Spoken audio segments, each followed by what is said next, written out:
In beneath the surface of the earth lies a force powerful enough to transform nations, a force born deep within the planet, constant, renewable, and uniquely African. This is geothermal energy.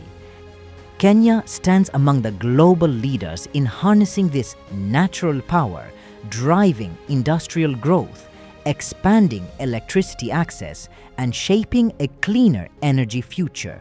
At the center of this journey is the Geothermal Development Company, GDC, as the world searches for affordable, reliable, and sustainable energy. Geothermal power is emerging as one of Africa's greatest opportunities. In May 2026, leaders, scientists, engineers, innovators, financiers, and policymakers gathered in Nairobi for one mission: to drive innovation and affordable energy through geothermal solutions for a sustainable future. Under the theme, Driving Innovation and Affordable Energy, Geothermal Energy for a Sustainable Future. Kenya has become one of the world's leading geothermal producers. With abundant underground steam resources along the Rift Valley, geothermal energy now powers industries, homes, hospitals, and businesses across the country. But geothermal development is more than electricity. It is about economic growth, climate resilience, industrial transformation, and energy independence. It is now my pleasure to officially welcome you to the third GDC Geothermal Conference 2026 and to wish you all a productive and insightful engagement. Geothermal energy accounts to over 40% of our electricity mix, making it the largest source of power. No country can industrialize, nor can an economy flourish on unstable or insufficient energy. Energy is therefore fundamental to socio-economic transformation. In this regard, geothermal stands as a proven pillar of reliability, stability, and long-term economic growth.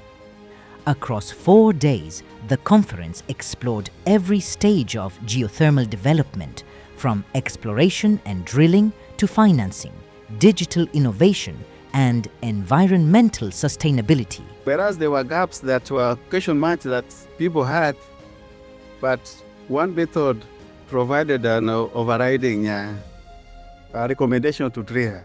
Before drilling, then you must do an integrated the risking. And if you have CPT or Aerombag, you use that to help you delineate the areas of anomaly. Use GFTG, MTTM, very, very important. And that's what we are saying is that never use one method. Whether it is geology or whatever it is, never rely on one method. All the methods must converge. And if they don't converge, then you must go back to the field and collect data so that you fill the gap that exists. You need to look at how you manage your finance so that you get the exemption from those government bureaucratic way of doing things, where you separate, so that if there is drilling, everything goes to the well. My suggestion is that you need to relook at the cost of steam so that it's cost reflective, because we are heading into that regime whereby it is all about the commercial.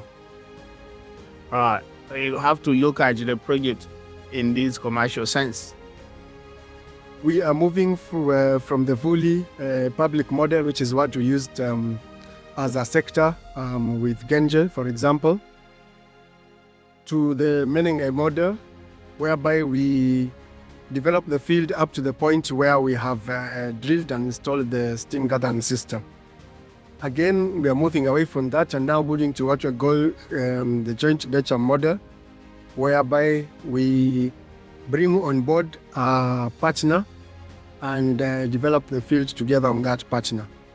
Geothermal energy begins deep underground. Rainwater seeps through cracks in the earth and is heated by magma beneath the surface. The resulting steam is brought up through production wells to drive turbines, and generate electricity.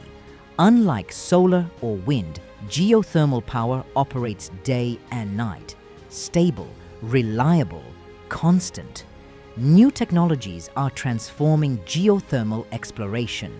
Artificial intelligence, satellite monitoring, differential GPS systems, and advanced geological analysis are helping scientists better understand what lies beneath the surface. There's something we do, we call it a prognosis. We give them a design that this is the design that you need to follow. You case at this point, then you do another casing at this point. Then the production zone should begin from this point. When they're drilling, we have our team also for the geologists.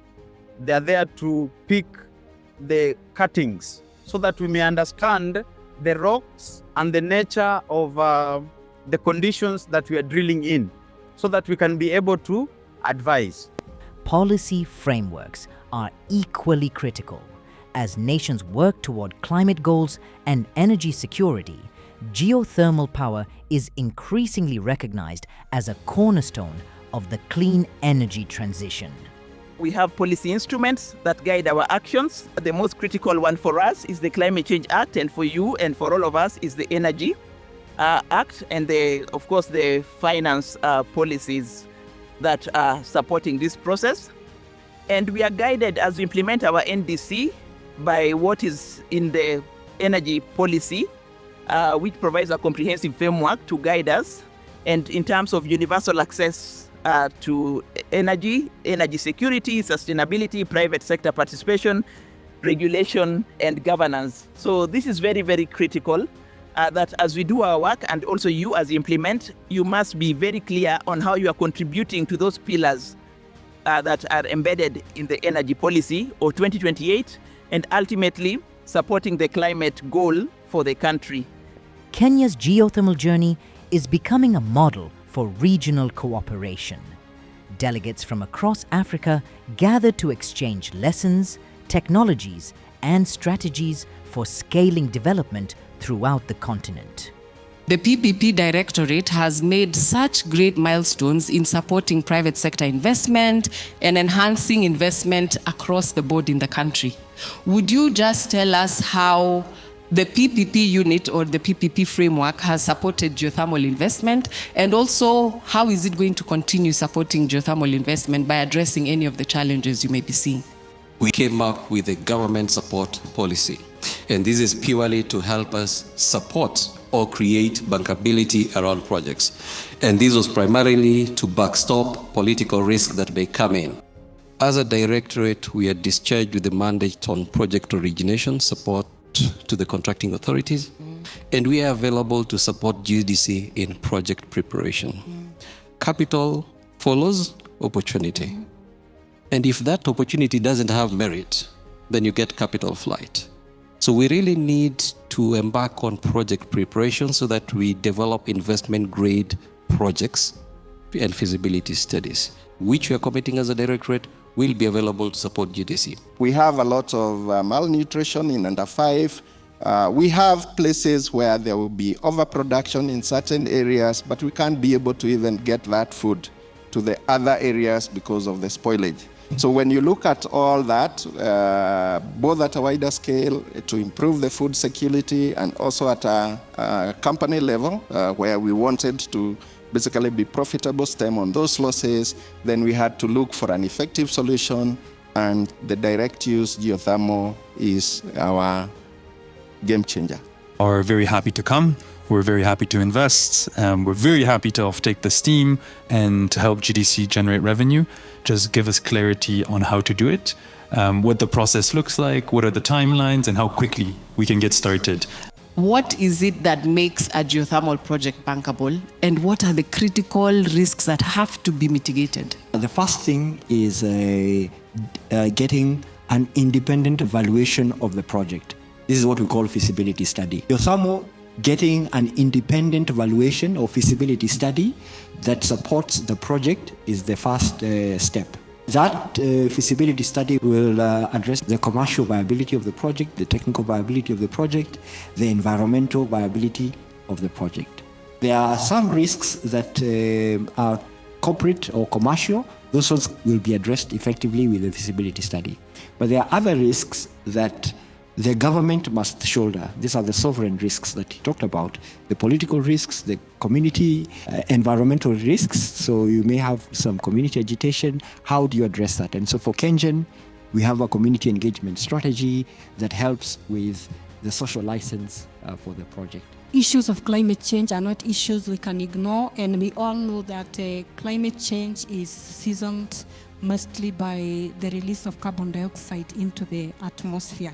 Maybe I could ask that, given the limited direct use resources available here in Kenya, how then, if you were given a resource to utilize, how would you prioritize which industry to attract and enter within a certain model, now that you spoke about the many different things we could do in one single resource? There are quite a number of criteria to look into. The first one is on the thermal fit between the off-taker and the organization that is providing this, by the heat, steam, or whatever it is that may be. The other one, which is very important to direct air capture and especially storage, is proximity to the resource. The market is very important for us. If there's no market, there's no revenue. If there's no revenue, then there's no bankability. So I think bankability is something that we've really talked about a lot, and it's a key criteria to consider. What we've done at GDC is we've come up with competitive tariffs that the market seems to have accepted, and we've also come up with a resource utilization policy which has been approved by the different government agencies, including the National Treasury and our ministry.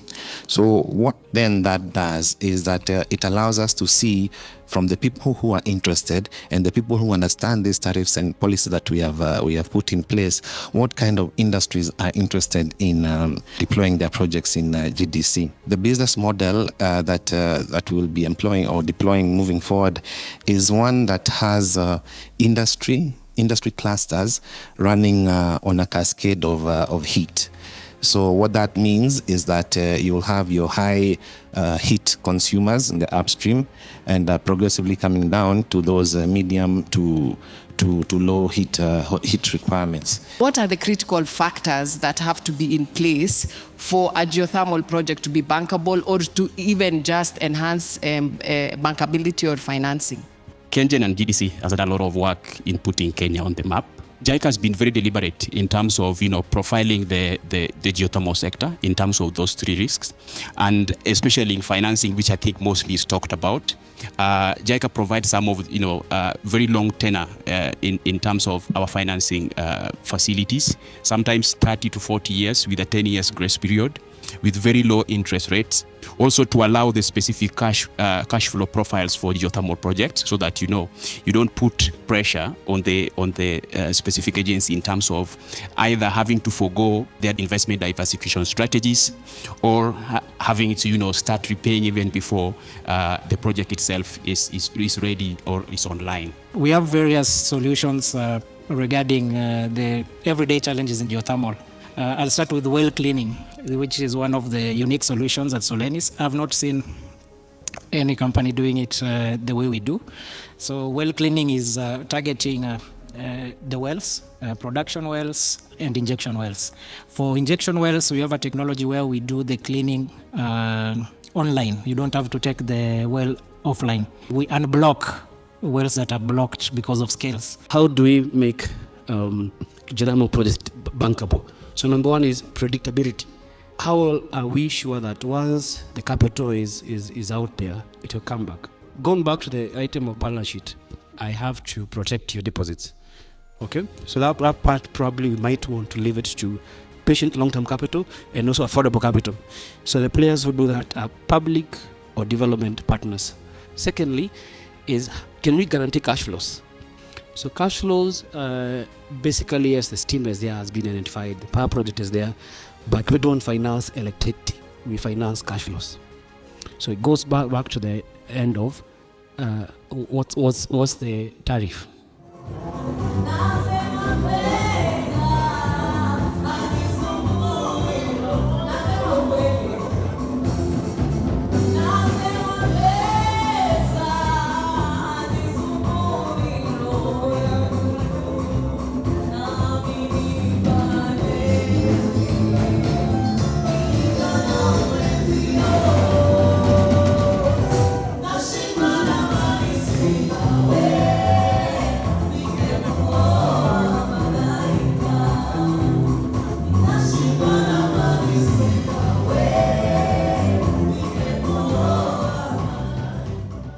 From Uganda to Comoros, geothermal collaboration is opening new pathways toward energy independence. The government of Uganda and the government of Kenya signed an MOU. This MOU was to help Uganda to expedite geothermal development. And this MOU was to be implemented by the Geothermal Development Company of Kenya. And it has been being implemented, and we expect more. The 2026 GDC Geothermal Conference ended not with conclusions, but with momentum. New partnerships were formed, new technologies were introduced, and a shared vision for Africa's clean energy future became stronger. In the geothermal fields of Kenya, the earth continues to speak, through steam, through innovation, through possibility, and through the people determined to transform natural energy into opportunity for millions.